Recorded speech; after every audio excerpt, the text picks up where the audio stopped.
Welcome to the Breaking 90 podcast, where we talk about all things sustainable fat loss. We take people on 90-day journeys to creating fat loss forever. Thanks for listening. I hope you enjoy the episode. Hi, everyone. Welcome back to the Breaking 90 podcast. I'm your host, Jerrika with my incredible co-host, Coach Kelly, and we are two of the coaches of Breaking 90 Fitness. Hey, Kelly. Hey, Jer. How are you doing today? I'm excellent. How are you? Pretty good. Yeah. Good. You've got me on a great fitness routine right now, so I'm pretty happy and loving life. You've been getting outside a lot too, I see, because Yeah. of the routine. So you've been doing awesome. Thanks. Speaking of outside, though, something came up earlier today and I wanted to just kind of tell you about it. Sure. So I don't know how you are about sunglasses, but with this brighter weather, I'm one of those people, I blame my mother. Like from the moment I swear I came out of her womb, I've had sunglasses on. So like I can't even, like on a gloomy day, I could barely open my eyes and I'm sitting in my office and the sun's shining and I almost wanted to wear sunglasses to this podcast because I wish you did.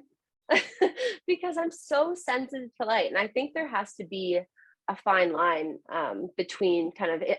Light is so important for us, right? We absorb our vitamin D that way and getting out in the sun, but I feel like I can't even open my eyes outside on any day that the sun's out. And I hope I'm not the only one out there that's this sensitive, but I'm also trying to desensitize myself a little bit slowly by kind of giving myself some time without the sunglasses on and just trying to get used to it. But at 27, I feel like it's going to be challenging.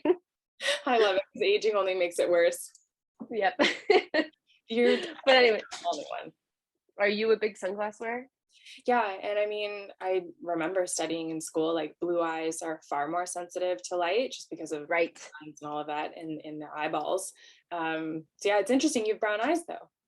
I do. Yeah, it's so interesting. And I'm always squinting. So I'm like, I have to wear sunglasses to prevent wrinkles, but I also want to not need them 24/7. Anyways, that's my rant for everyone today. Needing transitionals at 27 years old. Yeah, something exactly.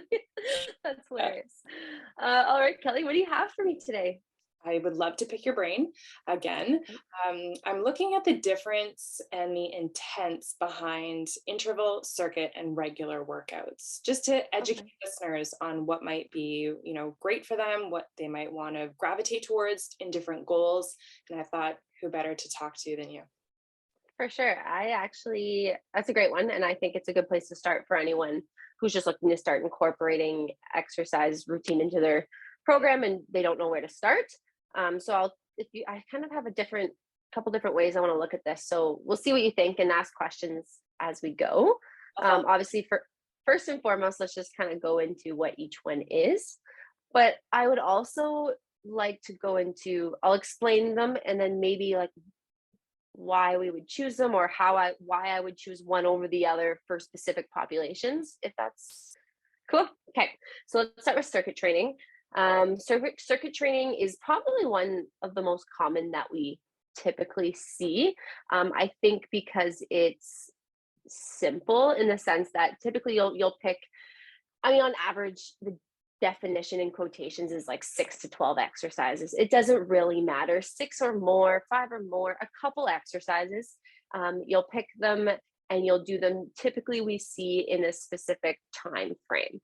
A really common one might be like 30 seconds on, 10 seconds off, 30 seconds on, and then every time you'll rotate stations. This is the common one we've seen. Curves made this one really big when my mom was really into curves.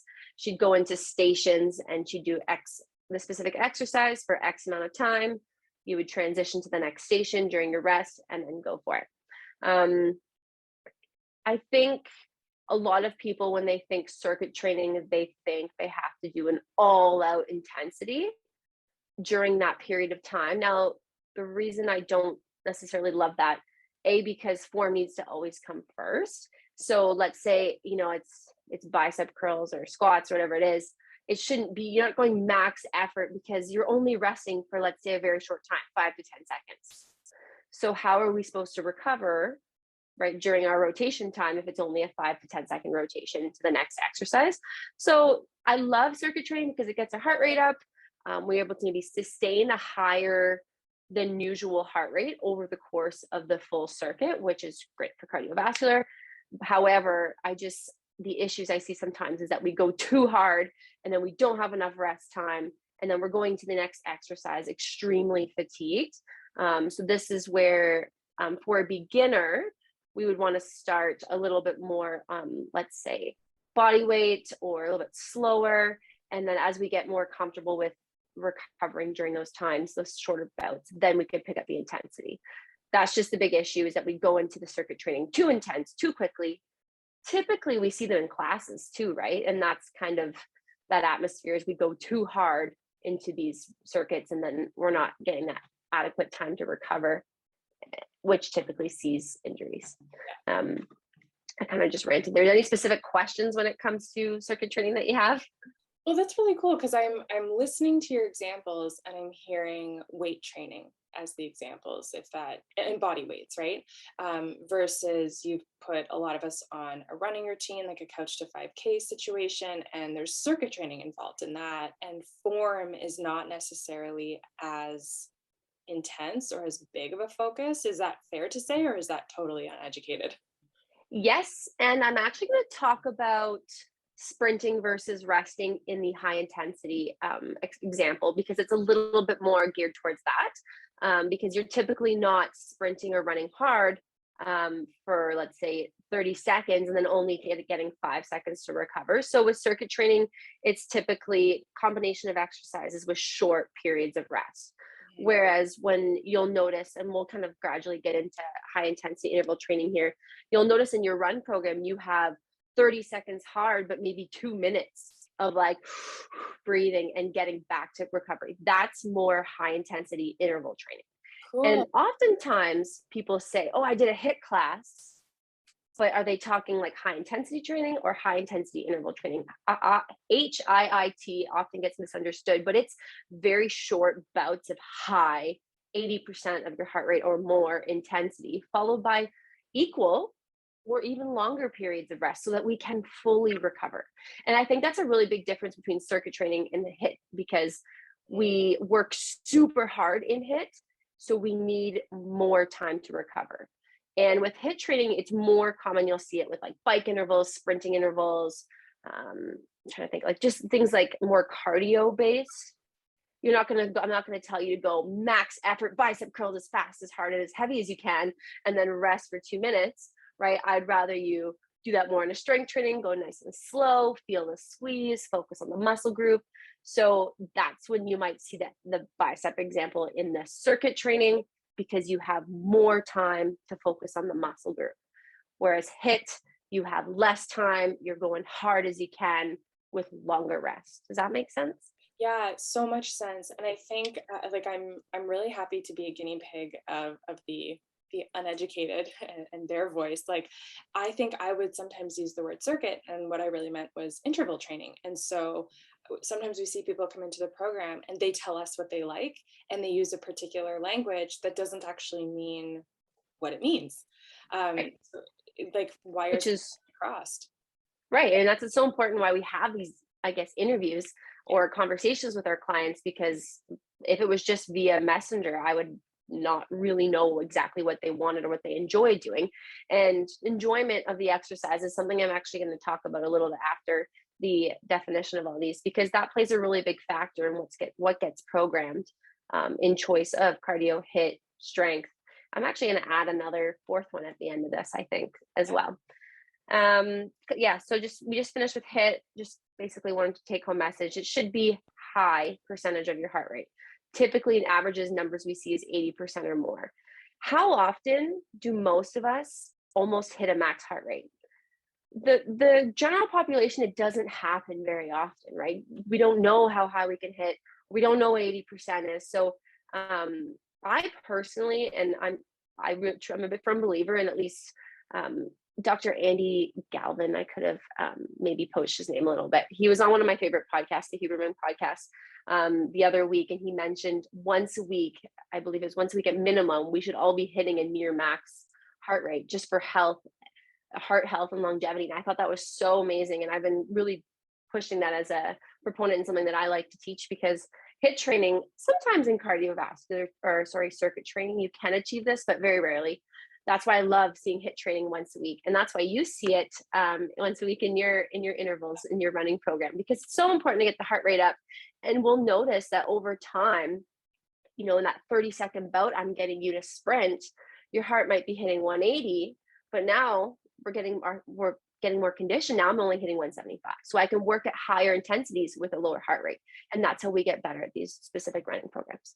This is really cool. I'm glad that this is a topic that we're talking about. And I'm so grateful for all of your education, because I'm thinking about so many people who focus on one number and one number only in their fitness journey, and that's the scale. And you're giving us another number to look at in terms of progress. So if Right. my max heart rate is, up at 180, like you said, and now I can do that same activity and not hit that anymore, I can look at that as, wow, okay, things are moving, the needle's moving, this is going well. And that's not even checking out or checking in with the body to say, I don't feel winded, this is amazing. Absolutely. And I know we're using running as an example, but it's a common thing that we see often at this time of the year. And for example, I had someone else do their first 2 minutes straight running. They actually achieved what they felt as a max heart rate. They were working at their max during to them, slow, steady state run. But because it's so new to them, they could not work any harder during that 2-minute interval. Now, 3 weeks later, right, they feel a 6 out of 10 RPE, right? 3 weeks. Which is rate of perceived exertion. So they're like, instead of hitting a 9 out of 10, I'm feeling like a 6 or 7 out of 10 in terms of how hard I'm working. So that's another number. Same with heart rate. Everything's dropping because we're getting more conditioned, and that's really important. And it's exciting and motivating to see, rather than, like you said, just looking at that scale. I want to draw attention to the fact that it's only 3 weeks.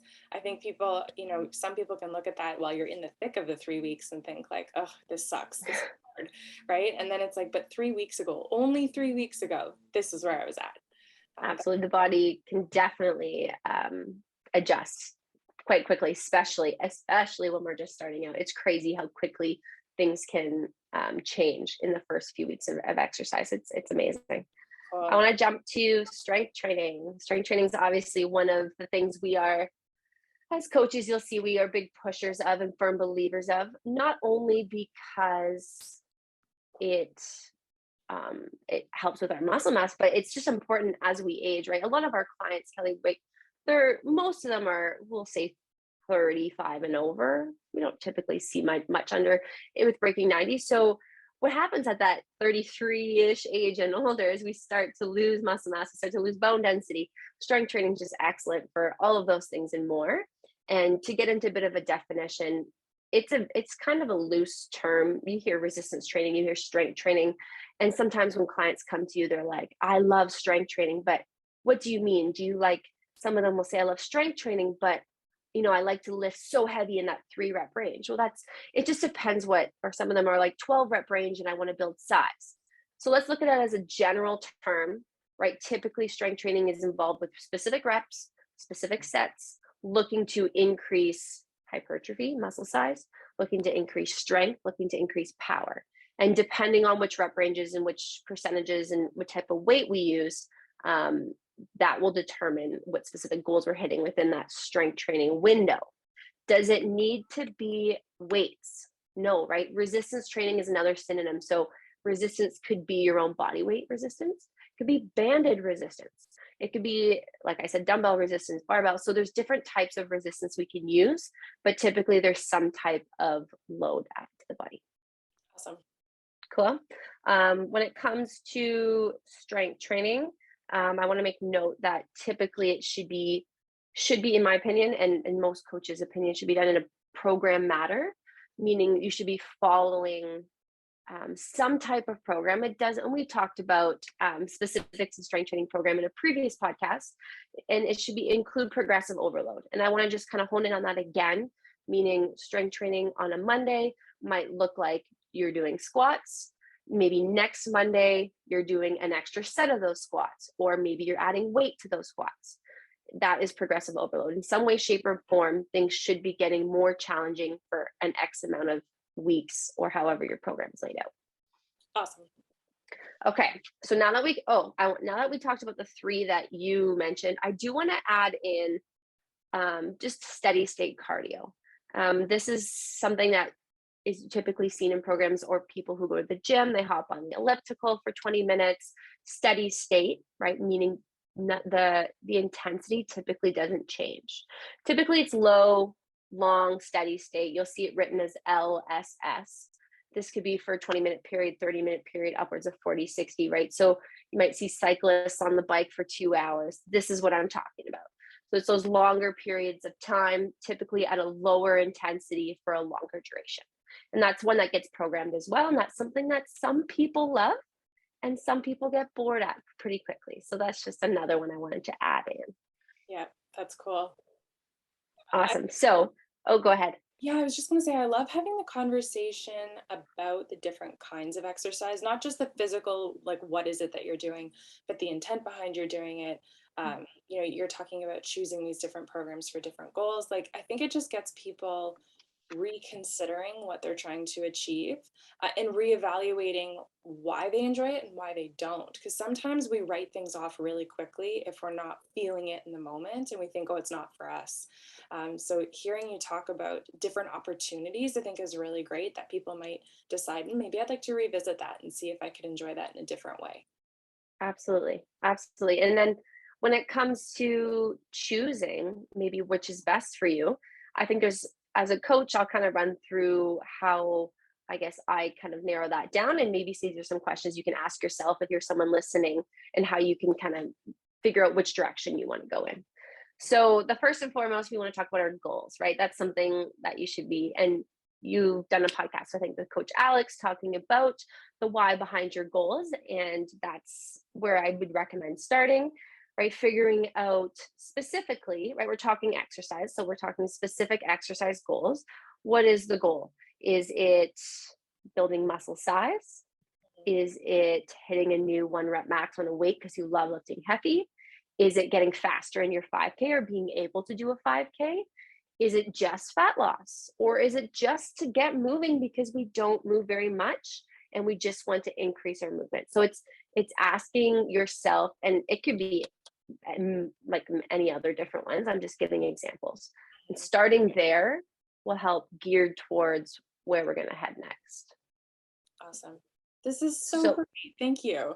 Good. Good. I'm glad. So I'm just going to give you a couple of answers, I guess, to some of those goals that I mentioned, just because it might help people. Like now there's a lot of other factors that ride on what I'm going to say next. But if if your goal is to build muscle, then we're obviously going to head into the strength training route. And these are all probably obvious answers. If your goal is to get a faster 5K or be able to do a 5K, we're going to head more into either, high intensity interval training and long steady state cardio. However, and I'm going to touch on this at the end, but I want to make note now, should we or can we do multiple at once? Can I do strength training with the HIIT training as well as maybe a long steady state cardio? Yes, right? And we'll touch on that at the end once I hit all my other points, but I want to make note. Enthusiasm. I'm like, yes, you can. And that's what's so important is I feel like people feel like, if being able to do a 5K is a goal of theirs, and so they feel they just need to go out, every other day and try to run 5K. A, there's probably better ways we can do this, but B, we don't just need to run. Increasing our cardiovascular aspect in other ways, like maybe doing a circuit class, can really help. Strength training, building our muscles that support running, can really, really help prevent injury and make us faster and stronger. So yes, we can do multiple at once. But first and foremost is deciding what your goal is. That will help gear towards what we're going to do next. My next question is your time restraints. What do you have time for, right? During the week. If you're someone who tells me or tells yourself, oh, I only have time for 2 workouts a week or 1 workout a week. Now, how can we prioritize your goal here? So if you're only able to do 1 or 2 a week and your goal is getting faster at your 5K, well, then those 2 workouts will be a run, right? Maybe with a bit of extra accessory stuff, but we're going to get running because we want to be better at running. If you're telling me you have 4 days to exercise, Well, then maybe 2 is a run and 2 is a strength training, right? So time restraint plays a really big factor throughout the week, but also how much time you have throughout your day. Pocketing, we've talked about in the past, maybe finding 10-minute pockets to exercise, or maybe you're someone who dedicates that hour to exercise. That will also dictate how we play part in your exercise routine.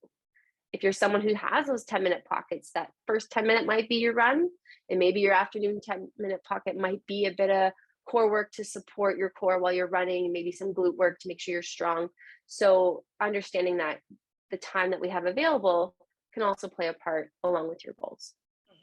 That's great, because I think for some people, they set goals for whatever reason. And when they get to assessing their time and realize, oh, I don't have much, or I'm unwilling to give much to it, coaches will walk in and say, or have the very frank conversation, okay, then progress is going to be slower. And you're going to either have to be okay with that, pardon me, or make bigger sacrifices. Right. Or we need to, maybe our goal might have been just a little bit, maybe we have to break our goal down into smaller goals to realize that there's going to be a little bit smaller wins. And like you said, take more time. Absolutely. Another big one that I think sometimes people forget to address is our lifestyle obstacles. And this is something with Breaking 90 we really focus on. It's one of our 3 pillars, right? We do exercise, nutrition, and mindset as well.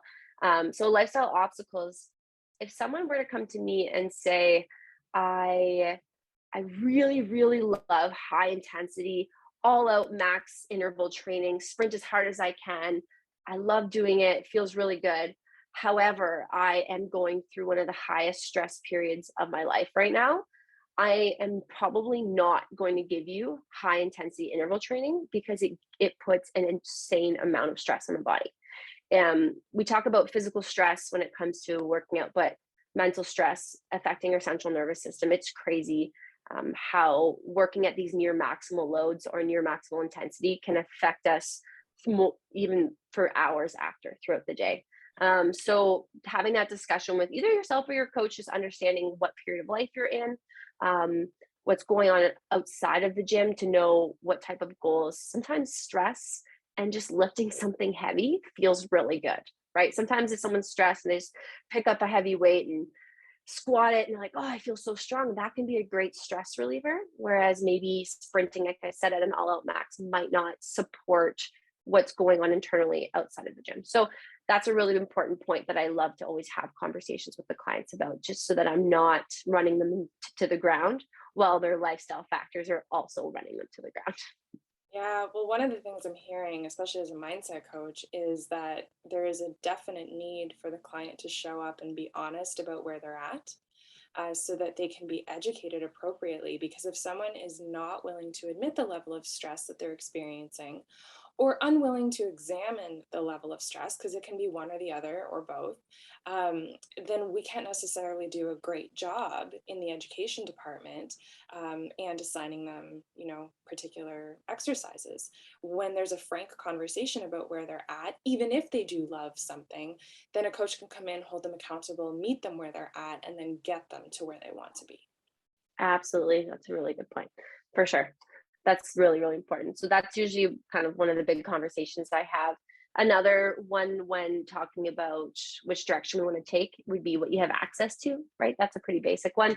Are you just at home with your yoga mat and your body weight? Well, then that might be more circuit style. It might, if you have some dumbbells and like I said, your goal is to get stronger, then we'll put you towards a strength training, or if you're going to a gym. So just depending on what you have access to will also help to align with your goal in terms of what route you want to take in terms of exercises. The biggest thing I want to talk about really was, can we mix them? And I said yes earlier, right? We can mix, and it's oftentimes in a strength training program. I think this is a common one. You'll see someone typically you'll see your bigger lift at the beginning. If you're in a strength training program, you might be doing your back squats. You might do some lunges after, and then at the end, you might see a little conditioning circuit at the end, right? It might be, maybe that's where your lunges are, maybe that's a little bit of core work. So you're able to have a little bit of variety with the circuit and put a couple different exercises in there, but also prioritize your strength at the beginning. And kind of a take-home message would be, to simplify it, would be whatever you're most focus goal is, whether that's cardiovascular or strength training, put that first. Put your energy towards that first. If you at all in your program will be lifting heavy, I do recommend putting it first, because we never want to go and lift something super heavy under extreme fatigue, right? That's where we typically see form get compromised. So if we are strength training and it is a priority, I typically put that first, and then save your cardio for the end, or maybe your circuit for the end, things that require smaller muscle groups. But that's just a general rule of thumb. If like for you, if you are wanting to kind of increase that running time or the running distance, then maybe putting that first, because that might be a priority for you for the summer. So different ways to kind of gear your energy. That's kind of a general rule of thumb. I'm learning that the lunges that you schedule before my runs are not out of hatred or torture, but they are very intentional. They are a warm up. They are to get the blood flow to the muscles so that how often, for those listening, and some of you might not be there yet, but if you are able to run a 3, 4, 5K, and you didn't do a warm up, it's so common that your first kilometer is miserable. Your body feels stiff. You're finding it really hard. Your legs feel heavy because you're using that first 1K as a warm up, in quotations, because you didn't adequately warm up the body. So now you're compromising your run and using that as a warm up. So that's why you'll often see, leg swings, even squats, hip circles, lunges, anything to recruit blood flow to the calves at the lower limb will really benefit you. At the time, you're like, oh, are you trying to tire me out? But no, you're trying to get blood flow there so that your first kilometer or your first interval is more intentful. You're actually working at what I want you to work at. Love it. Awesome. Do you have any other directions you want to take us in, Kelly? No, this is fantastic. This is exactly what I was hoping that you were going to give the audience. Awesome. A, so that there's education, B, so that they're feeling more invigorated about how they're approaching what's on their schedule or their to-do list with their fitness journey. C, just general enjoyment for life. I think this is great. I actually wanted to add something that I just thought of when it comes to example circuit training. I think oftentimes today I describe them in two separate, circuit training versus strength training, but it's really common that you'll see you can do progressive overload strength training within a circuit. For example, if it is bicep curls and lunges and let's say glute bridges with adequate rest between, and you're doing those 3 in a circuit, the important thing is that next week, if you are doing that same circuit again, which I'd recommend, maybe picking at least one of those exercises to progressively make more challenging, or maybe 2, or maybe all 3 in some way, shape, or form. So they can be intertwined in the sense that strength training can get put into the circuit format, which often some people will see it as a superset or a triset, as names that you'll see in the strength training world. But really, it's just doing them with rest between in a repetition of sets. 3 sets would be like interchangeable words as 3 circuits. So I do want to make note that they can be intertwined together, but just making sure that if strength is the goal, we're increasing progressively in some way, shape, or form. Okay. Side note. Yeah, that's great. And I hate to ask more of you, but do you want to leave us with a hot tip? Yeah, this is totally off topic, but I just thought of one because I started doing it this week, or using it's tuna. You might laugh at me. Okay. So often our clients reach out and is like, hey everyone, I need some protein ideas. And we get like all the meats, we get, cottage cheese, we get Greek yogurt, but I feel like something about tuna, I just don't eat all winter. It's not a winter food for me, a canned tuna. But it's such a quick, easy, if food's not ready, I'll just take a can of tuna. I'll take like half an avocado or a quarter of an avocado, mix it up, put some spices. And it's like an excellent snack, very filling, very nutritious, and very high protein. So that's my protein tip today. Love that. Thank you for the entire session today. Awesome. I'm so glad you brought that up. It was a great call. If anyone has any questions or wants any guidance regarding our topic today, feel free to reach out, comment, post, share today's podcast with everyone. And we hope you loved it. See you next week.